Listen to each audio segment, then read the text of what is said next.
মই পুনৰবাৰ আপোনালোকৰ লগত আহিলোঁ যে G20ৰ বিষয়ে আমাৰ ডিম্পুদাই কৈছিল যে G20 এতিয়া কি বস্তু আৰু সেই G20 আমি দেখা পালোঁ যে গুৱাহাটী হয় জালুকবাৰীৰ পৰা সকলো ঠাইতে লগাই দিছে G20 কি বস্তু এটা আমাৰ ডিম্পুদাৰ পৰা আপোনালোকে শুনি লওক।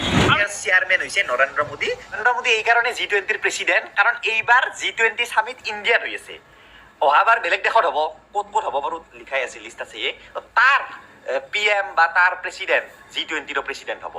আৰু চাই থাকক যে বস্তুবোৰ কেনেকুৱা বনাইছে। এই চাওক G20 লিখি পেলাই আৰু কিবা কিবি পোষ্টাৰ মাৰি দিছে, আপোনালোকে হয়তো চালে কিন্তু আপোনালোকৰ অনুভৱ পাব।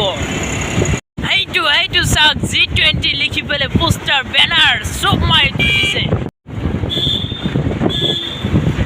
ইয়া আছে G20ৰ অৰ্থ। G20 কৈছে যে 20খন দেশৰ জাতীয় পতাকা আমি দেখা পালোঁ যে আপোনালোকৰ চকুৰ সন্মুখতে নেকি অভাৰব্ৰিজ বনাব। আৰু ডিম্পুদাই এনেকুৱা বস্তু দেখা, যি বস্তু দেখিলে হয়তো দৰ্শকে আচৰিত হ'ব বা আৰু দৰ্শকে অনুমান কৰিব পাৰিব যে আমাৰ গুৱাহাটীখন ইমান উন্নত হৈছে। এনেকুৱা বস্তু ডিম্পুদা দেখা, কিন্তু ডিম্পুদাৰ মই অন্তৰৰ পৰা ডিম্পুদাক ধন্যবাদ জনাইছোঁ, কিয়নো G20ৰ বিষয়ে যিকোনো বস্তু যদি নতুন উদ্ভাৱ কৰা হয় বা আৱিষ্কাৰ কৰা হয়, সেই বস্তুটো ডিম্পুদাৰ মুখেদি প্ৰচাৰ কৰা হয়। আমি সেই বস্তু চাই অনুমান কৰিব পাৰি আচলতে আমি উন্নতৰ পথেৰে যাই আছোঁ।